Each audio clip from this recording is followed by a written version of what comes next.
BTB listeners, thank you so much for checking out today's episode. Listen, if this episode inspires you, do me a favor, take 5 seconds to shoot me a like and subscribe to the podcast. There are several more exciting guests that are in the pipeline, and I just can't thank you enough for your continued support, and let's keep paying the mission forward. In today's episode, I interview Iliana Stowers. She is a former Division I golfer from San Antonio, Texas. Iliana shares her journey from being a multi-sport athlete growing up, but what it led to her focusing on golf and her journey to achieve Division I success. We talk about her transition from student athlete to her professional career, which bolsters her competitive nature, although she's faced difficulties with coaching changes and self-doubt. Iliana emphasizes the importance of confidence, resilience through challenges, and the value of experiences gained through sports. This conversation touches on the role of connections and maintaining relationships beyond sports, helping you as the listener understand the importance about seizing opportunities, building meaningful relationships, and preparing for life after athletics. Don't be afraid of the dark. Be careful with stars. Not every light is gonna guide you. Welcome to the BTB Project, designed to empower listeners to identify their why and to live their best lives no matter the circumstances.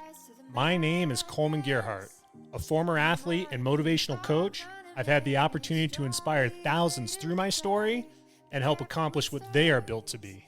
You'll be encouraged by each and every episode, and let's get into it. Yeah, when I blow up, I'ma soar high like Peter Pan. In real life, be living out my dreams. If I'm waking up, it's in a foreign land. Oftentimes on the BTB Project, I get an opportunity to talk with several athletes. I've been able to obviously have a few tennis players on, a few volleyball players on, even gone down the interesting road of wrestlers and gymnasts. But today I get to tap into a sport and an individual where I have just a tremendous amount of respect for. A game that requires a unbelievable amount of focus, an unbelievable amount of patience, nerves, ice in the veins, whatever you want to call it. But that's golf.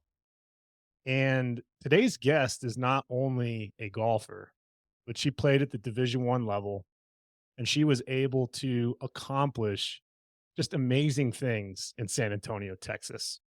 It gives me a tremendous honor to bring Miss Iliana Stowers to the BTB Project. Welcome. Hi, thank you so much. I'm so very happy to be here and to chat with you today. I appreciate that. And they always say that everything is bigger and better in Texas. And it looks like you've been able to spend quite a part of your life in Texas. What does San Antonio and that great state mean to you?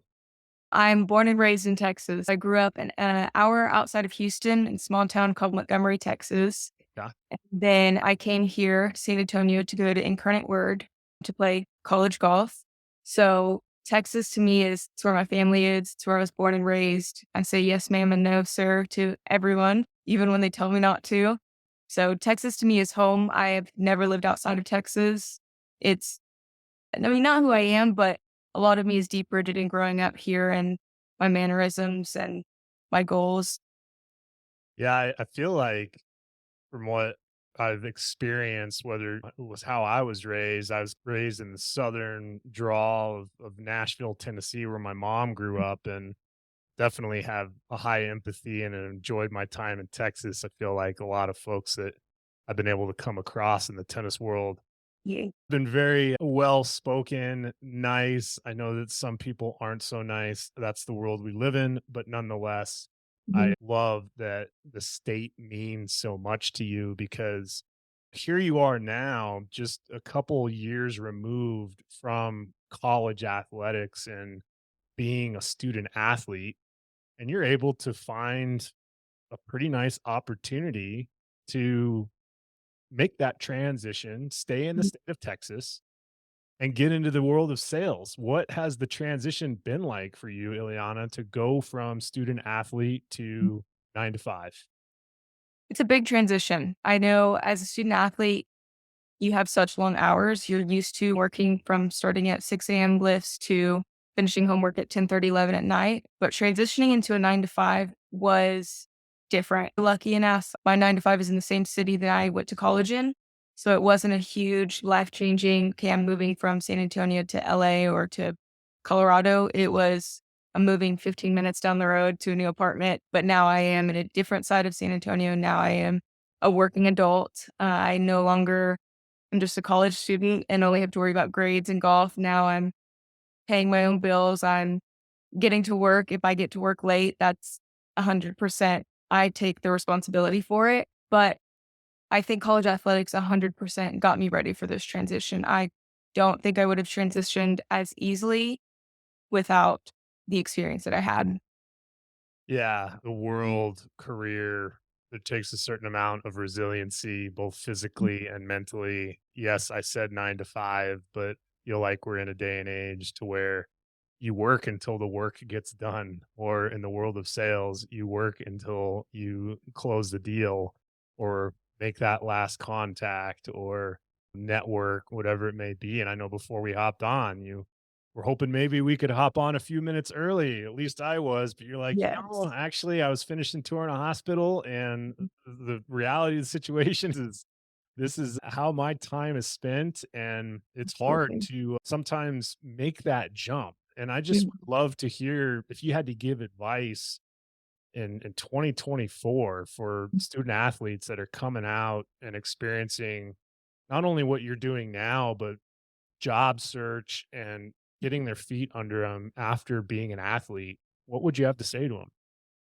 I think don't turn down any opportunity. I think a big thing is people are so focused on, I only want to do this. I'm not going to look at any other options. Be open and also connecting with people. I know we say it all the time, but the more people you contact with. Now that I have this job, there are people that I was in contact with 6 months ago and I was looking. They contact me now and say, hey, I have a job opening, which I'm extremely happy with where I'm at. I don't plan on leaving anytime soon, but always having that contact and just knowing that they're thinking of me in the back of my mind, it's really nice to know. And it's every contact you have, don't hesitate. Every couple months, every year, just reach back out. I know a big thing as a college athlete, my school is smaller, but I know bigger schools, alumni are huge opportunities for you to talk to and chat to. They might have a friend who is in the industry that you're looking to get into. It's all about using every connection that you can and doing the research. Again, like you're researching to go to college, what college you want to go to, basically the same thing when you're looking for a job is you want to look up as much as you can and get as much information before you throw yourself out there. That's not always about what you know. I think a lot of things can be learned, but who you know and being Yes. able to self advocate and have the confidence to build a relationship, especially in the world of sales, people don't buy from robots, they buy from human beings. And being Absolutely. able to a lot of the situations that I've been in being in sales myself is Mhm. some of the best deals that I've ever closed. People are always like, "How'd you do it?" Like, "How many cold calls or how many emails?" And I'm like, "Actually, I ended up learning that this guy loved fly fishing." So Mhm. I was able to find a fly shop and I got him a couple flies and I brought it to our first meeting, and 2 months later, we were out on the water in our full-fledged fly outfit catching fish, and he said, "Hey, by the way, that whole technology stack that you have, like, we need that, and we need it in a month. Can Mhm. you come through for me?" And as I'm walking through that, have you found with especially the role you have now that those types of meaningful relationships and genuinely trying to be of value to someone has helped you get to where you're at today? Absolutely. Being able to build relationships and communicate with people, I 100% believe tops everything else. People want to know what type of person you are, especially in sales. They're going to trust the person that they know, the person that they have had real conversations with over the person that just comes in and spits random medical terms. In my opinion, the best reps that I have seen have relationships with their doctors. How are your kids? How is the wife? Oh, that trip in Montana you're going to. When I was there, this is the restaurant I went to. You need to call and make a reservation. It's building relationships, I think, gets you so much farther than being a robot, like you said. Yeah. No, yeah, and I think it's important that we were able to talk through that. And again, I tip my hat to where you're at with your career. But speaking of connections, and it's not about what you know, it's who you know. Here we Mhm. are because of a friend of mine who happens to spend a few months in Texas and Yes. hops into an apartment complex where you happen to be hanging out and you guys hit it off. Miss Casey Aronson, that Yes. four-time state champion in tennis here in Colorado and a one-time champ in volleyball. And as I talk about her success, and I know that you've been able to listen to her podcast and her partner Allie as well, golf. I mean, here you are growing up in the state of Texas, Mhm. and all of a sudden, somebody in your life decided to put a golf club in your hands. I would Mhm. love for you to talk to me about the first time that you got to, I don't know, school someone in putt putt or hit your first drive in the world of golf for Iliana. Definitely. Golf is huge in Texas. Texas is a really big golf state, but my dad loved watching golf. He was never a golfer. He just really enjoyed it. And I had friends around me as well who their parents put them in golf clinics when we were younger. So at first it started group of friends and I, our parents were all friends. The girls and I were friends at, we were probably in first grade, 5, 6 years old, started going to small golf clinics in Montgomery.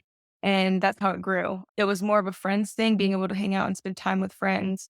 And I was a multi-sport athlete growing up as well. I played tennis for a little bit, not very There you long. go.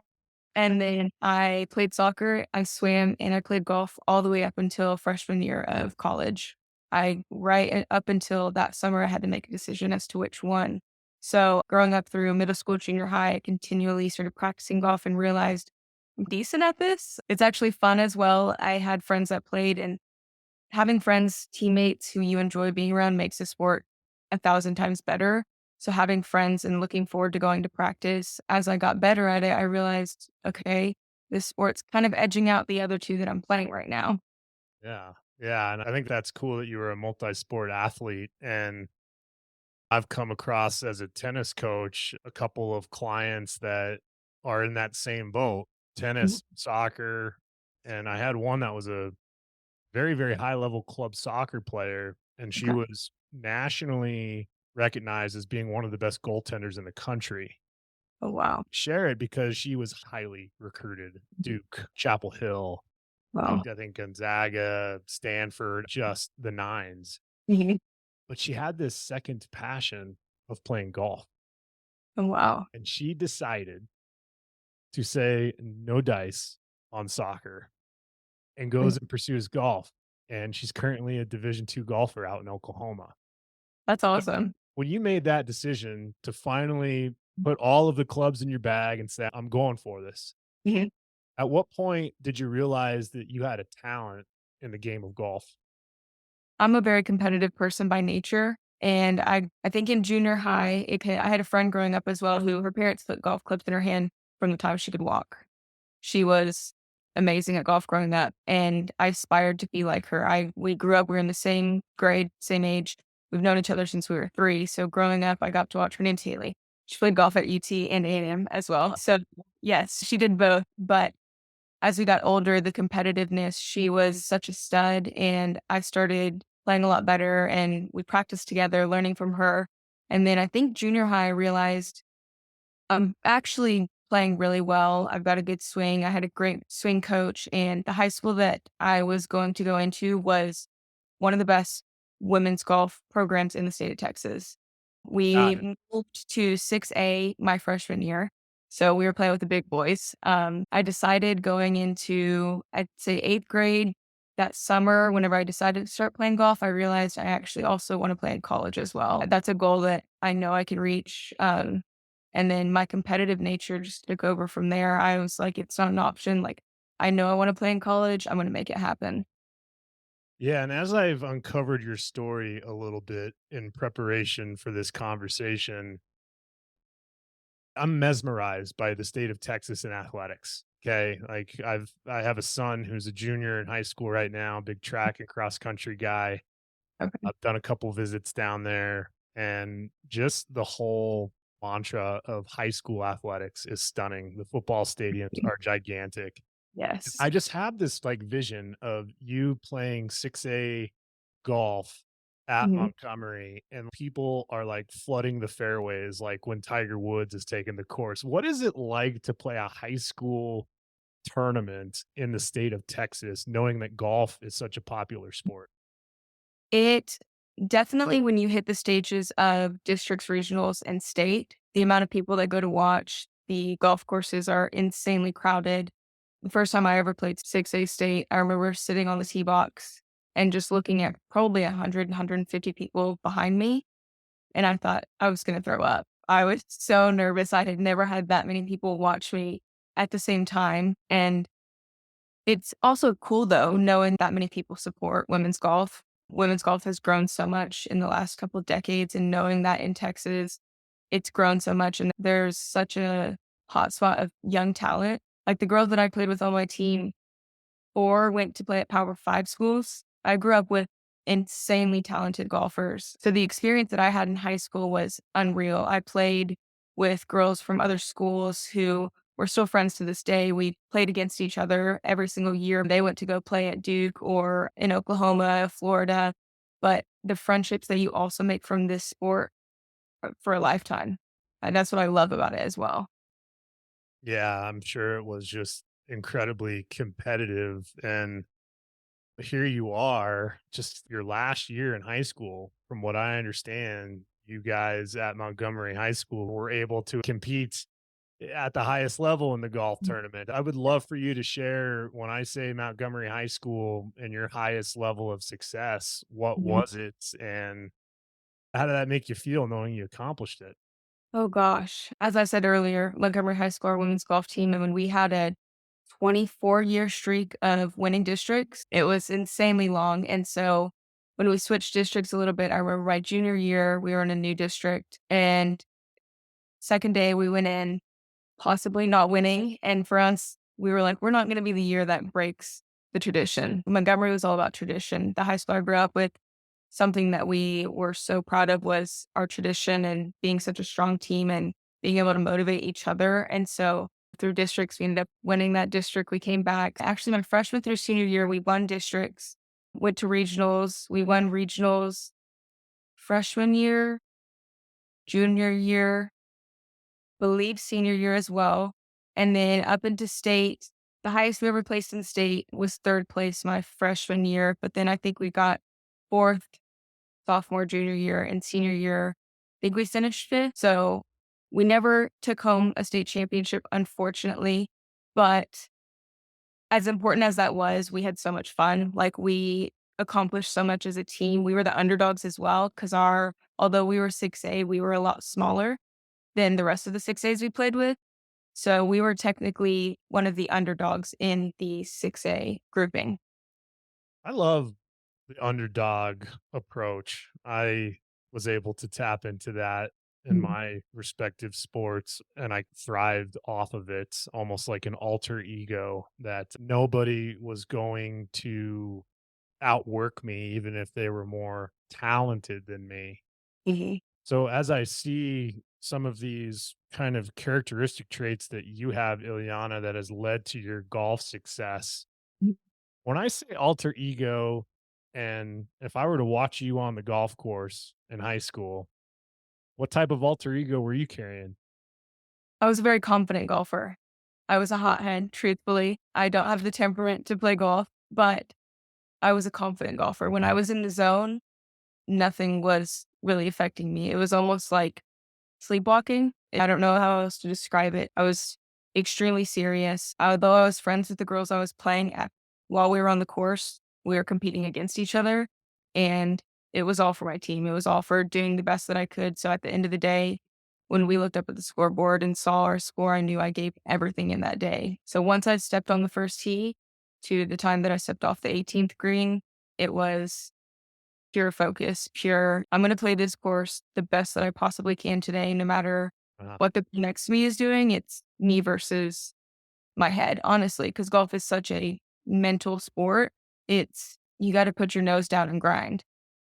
I love it.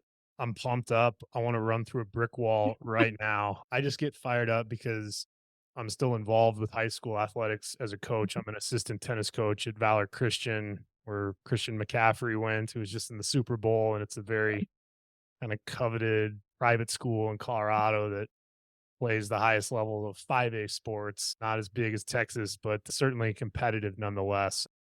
And I'm just thinking about what you just said with confidence. And Mhm, here I am too, as a dad to two daughters besides my son. And I want to raise confident young ladies mhm. into this world. So when I say confidence and you say it's a strength of yours, where did that come from? One, I would say my family. My parents are absolutely my backbone. I have such an amazing support system through both my parents and my two younger sisters. I think they instilled in me confidence and knowing who I am and being confident in my abilities. I practice golf every day, 6 days, 7 days, sometimes a week. I had an amazing swing coach who also instilled confidence in me. I think it's at that age, I was young enough to block everything out. For me, it was like, I know that I'm good. I'm gonna it was not an ego thing, but you're confident. You know what you can do. I've played good golf. I play with amazing golfers around me every single day. We hyped each other up. Knowing if one of my teammates was having a stellar day and I was struggling a little bit, we gave each other a look. We gave each other a fist bump, and there it was. I had to turn it back on. It's you sometimes you gotta tell yourself you're confident even on the days you're not, and there were days that I wasn't, but I would say, "No, you're fine. You've done this 100 times. It may be a different course, it may be a different hole, but you know what you're doing." Yeah, you hit the nail on the head because what I've seen with confidence is confidence takes energy. Mhm, Being negative takes energy. mhm, How you channel the energy is up to who's controlling it, right? And absolutely. it's literally an on switch and an off switch. Mhm, Believe it or not, I really feel like in today's day and age, a high school athlete, they are sometimes afraid of being judged if they decide to be confident because it's so closely aligned to possibly being cocky mhm, that they don't absolutely. they don't want to be perceived as cocky, but they're willing to so easily go into the negative because they know that can be a safe place because everyone is Yes. going to be like, okay, you're negative. Awesome. Then I have the edge. But if you just flip the switch and decide to lean into confidence, look what can happen in your life and in sports. And with that said, I look at your freshman year going into college Mhm, and you have some success in high school. You got a great team. You go on the campus there at Incarnate Word and mhm, you play your first tournament. mhm. Here you are as a freshman leading the field in your first ever tournament. How many upperclassmen were absolutely giving you the stink face for leading that tournament for a period of time? It was unexpected. I went into freshman year, hot off of senior year, I was playing good golf. I went in and like you said, the confidence thing can be mistaken for being cocky. And when I did first get to college, my confidence was very much mistaken. But I came from a high school team that was technically better than the college team I was walking onto, statistically, like scoring wise. So I was very confident going into my freshman year. I was playing great golf and going into that tournament, I had no background noise. It was me in the field, me in the course. And I didn't know I was leading at that point. I'm very much a golfer. My parents, I didn't let them tell me where I was at in the field. I didn't want to know until I stepped off. And so I do remember that feeling in the day my coach came around and we didn't know each other that well either, my coach and I, because the coach that I had signed for initially left before I got to Incarnate Word. Yeah, I was going to ask you about that because I had 5 coaches in 4 years when I was in college, and there's an epidemic of having a lot of turnover. One is a lot of these schools don't pay a ton of money for these coaches, No. and two, just like sales, you're often paid on performance, and it sounds like you had a pretty tough situation, probably psychologically, and as a coach, I want to be able to develop that relationship and rapport and trust with my players. Yes. So what was it like for you to sign the dotted line and then have the, "Oh, gotcha, new coach." What was that transition like for you? It was tough, truthfully. I was not expecting it whenever he left because I very much respected the coach that I initially signed to play for. I was very excited to be a player for him. So I'm still in high school and I get the call. I'd signed in November. It's probably maybe 2 months out from graduating. I get the call he's left. I'm thinking, do I even still have a spot? I've signed the dotted line, but what does this mean for my college career? I ended up still continuing to go, but it was different. When you go on your recruiting visits and you speak with the coach that you think you're gonna play for, and then you get to campus and it's run very differently, it's a hard transition as well as you're transitioning into college too. You're moving out of your parents' house, I moved 3.5 hours away, not as far as some other people do, but it's a huge transition, and I had a coach in high school who we began to have a really good relationship throughout the years. And anytime you change coaches, it's hard. Yeah. Very hard to adjust to the type of player that I am versus the type of coaching style that they have. Yeah, I feel like we have some good synergy here because we have a lot of relatability. I told you before we hopped on, I lost a lot of weight before I went to college. So I went from not having any confidence at all. And when I Mhm. say I had zero confidence to feeling like I was on cloud nine. And Mm. my mom, she always got me into fashion. I'm walking around campus with a Louis Vuitton backpack. I was one of those, just the ego was a little high there, right? And nonetheless, I felt like the coaching changes, it was devastating. I didn't start really getting a scholarship until my sophomore year, Mhm. but I felt like every coach that came in, it's you had to try out again to maintain your scholarship or to get more scholarship. Absolutely. So, with that said, you have this change, you get into sophomore, junior year. Was the coach still intact, and how was the team able to receive a new coach Mhm. and maybe just dabble into more of that middle tier of your college career? Definitely. I think every athlete changes or adjust to change differently. So some of my teammates who had been there for a while and who had the previous coach that I'd signed for really liked the change. They were happy that we had a new coach. It was split half and half. We had some players who we had trouble adjusting to it. We had a hard time getting our feet on the ground and getting comfortable. And then the other half who were extremely excited, and chemistry on a team is so important. Like being able to have a team where everyone's on the same wavelength is super important. And I think in college, the teams that I played with struggled with that, which was so different from the 4 years that I played in high school. It was family. We always were on the same wavelength. We understood each other. And in college, it's different because you have players from out of the country. They're adjusting to living in America. I had a lot of teammates who are from Europe. So they're Uh, adjusting to American culture. They're adjusting to a new coach. So middle length of my career, I feel like my confidence started to decrease the longer I was in college, truthfully. That hot streak that I got to college on started to dissipate the longer that I was there because I started to question, am I a good enough golfer? I'm technically not this coach's player. Do they even want me still here? mm. They don't have to keep me if they don't want to because they didn't recruit me. I was still playing decent golf. I still was playing okay. I just wasn't as hot as I was expecting to be. Middle of my career, I was playing decent golf, but not as good as I wanted to. I felt like something was just not quite right. Yeah, I was wondering if we were going to get through this entire interview and you were going to basically never share any adversity because you just strike me as somebody that has been even keel, that's been able to try to find that confidence rather than the hothead that you might have mentioned. But let's go into that moment where you had some self reflection of where you're like, man, am I any good at this anymore? And you have this peak of being part of a team in high school to where you Mhm. might have had teammates where it was like they can pick you up at any Yeah. given notice, and you Mhm. probably knew them well growing up since you guys were all representing Montgomery. But here you are on Mhm. a college team with international teammates, And I'm sure there were some moments with the coaching change and all of these different pieces to where you had some loneliness.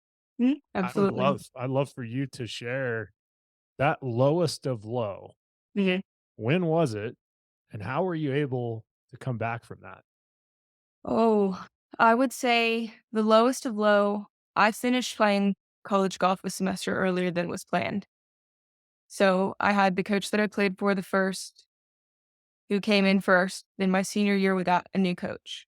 So the of low would be that decision. I stopped playing. So I played August through November of my senior year. And the change of I wasn't going to play my senior spring season, that would have been my lowest of low. And Uh, it was devastating. As a college athlete, you dream of that last putt at conference. You dream of your last tournament surrounded by your parents. And it was hard to grasp that for a while, realizing that I was never going to have that finish that you dream of. But I would not be where I am in my career today if I hadn't chose to finish a semester early. It was hard, but I got my master's done in a year because of it. I have a job that if I wouldn't have been able to focus all of that time preparing for these interviews and getting ready for the real world, it was worth it in the end. Ultimately, I've been asked if I could go back, would I change it? No.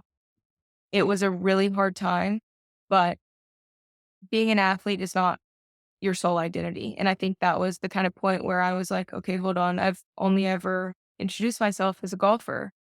I know I am so much more than that, but sometimes you get sucked into that. This is my only identity. yeah, there's a lot of people that I've been able to talk to who have been sharing their lowest of lows. And again, I tip my hat to you for finding the silver lining. I often think that some of our greatest growth moments in life are when we take moments to where we think it should be one way. And if we broaden our view a little bit, it actually ends up being exactly where we need to be. I just remember in relatability, my last match of my college career, I was in a emergency room 24 hours later having a tumor taken out of my back. And Oh, I had to make a decision when I woke up in that hospital bed after that. Am I a tennis player or am I someone that through the game and being a college athlete, it's shaped me and molded me into being a well-rounded person that can contribute to society. absolutely. And that decision for you to finish a semester early, for you to get through all of that school in the time that you did is unbelievable. And that I think is a good opportunity for you to share with the listeners. There's a lot of folks out there that are going through tough times. It is really hard these days to one go to college, justify pulling out a bunch of student loans, or if you have the God-given talent, you're able to get a scholarship. For someone that is looking to tap into college athletics, if you had to do it all over again and would have appreciated a few things differently, what would you say are some things that you're glad that you got to experience that you maybe not had appreciated when you were in the moment? I got to travel a lot for golf tournaments, which was unreal. The travel, I think I was so focused on playing golf. Obviously, that's why I was there. Sometimes I wish I would have taken a step back and thought, I'm playing golf in Hawaii right now. Is this ever going to happen again? Where'd you play in Hawaii? We played at Kapolei Country Club or Kapolei. I don't know how you Yeah, uh, yeah, Kapalua. My wife and I honeymooned. oh, really? So Oh my goodness. I got to play that same course. That's the first of the year PGA course. Yes.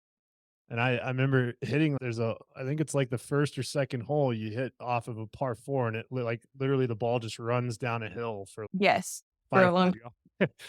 So that must have been just a tremendous so your whole team got to play out there, huh? Yes, we all got to go out there. So if I could go back, I think it would be some of the times that we got to travel to amazing places, taking a step back and thinking, my talent, my hard work, my parents' support, I'm standing here in Hawaii or Utah or South Carolina playing golf. Like, this is incredible. I think also be a kid. You get to college and you think, okay, I'm an adult now. I don't live with my parents. And then, but at the same time, you're still a kid. Enjoy growing up. Don't rush through college and don't think, okay, what's the next step? As an athlete, so much of your experience is living, okay, tomorrow I have 6 a.m. lifts, 8:30 breakfast, class from 10 to 2. Then I've got a second workout or practice. We live so by the hour that those 4 or 5 years are done before you know it. And so I think it's taking a step back and allowing yourself to grow up and to enjoy things and to college is where you find yourself, as people say. You learn a little bit more about yourself. You find friends, you find great mentors. If I would have savored the experience a little bit more, I wish I could have.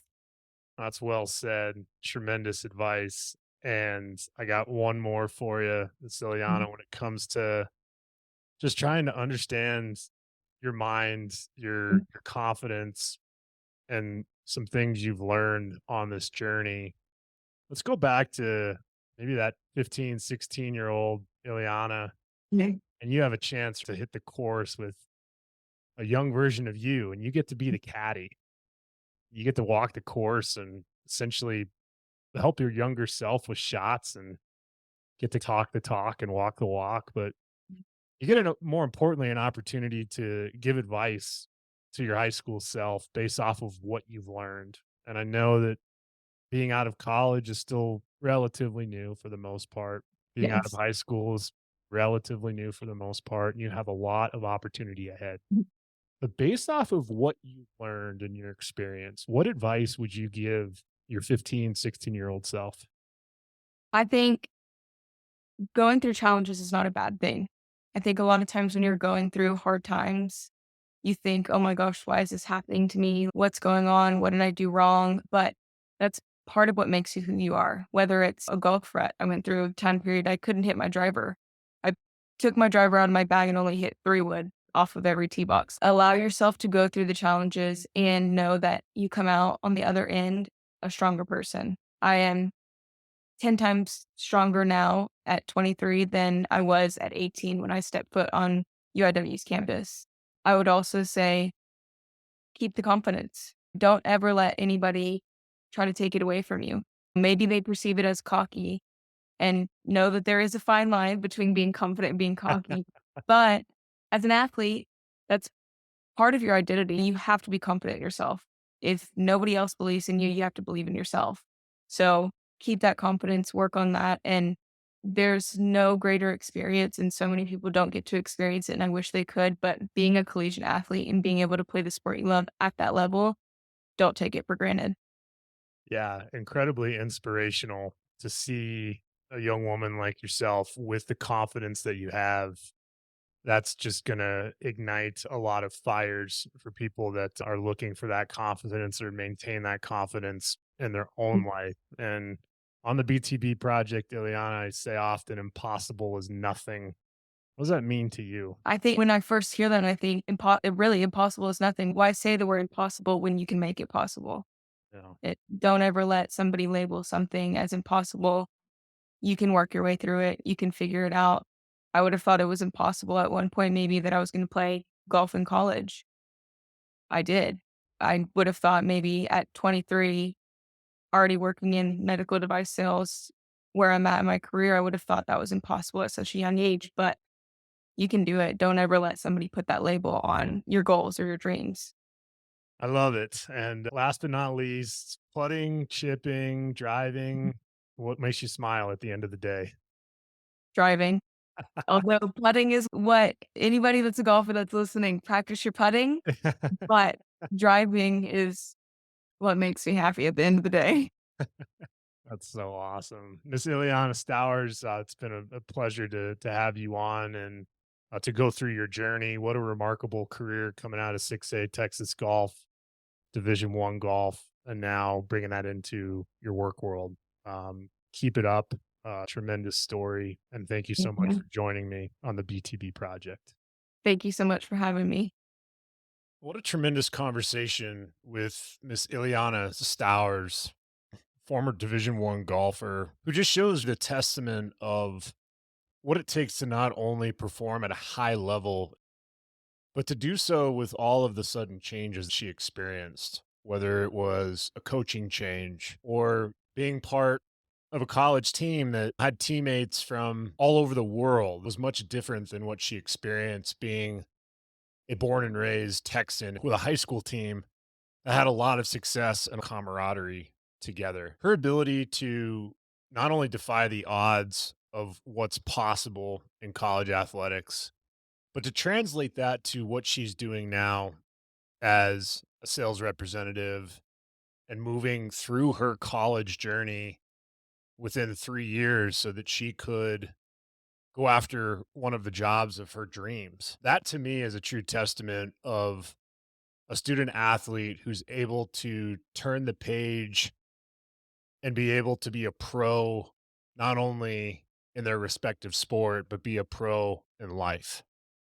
As the listener, I think it's important to understand how we are capable of anything that we put our mind to. And the alignment of what we learn through athletics is absolutely something that has helped Iliana have the success and the trajectory that she's going on her built to be journey. Listen, if Iliana's story inspired you, do me a favor, like and subscribe to the BTB Project. Better yet, send this episode to a family member, friend, or colleague and tell them why episode impacted you. It's these types of stories and it's this BTB community that allow us to do extraordinary things together. As always, I'm proud of each and every one of you. And until next time, take care.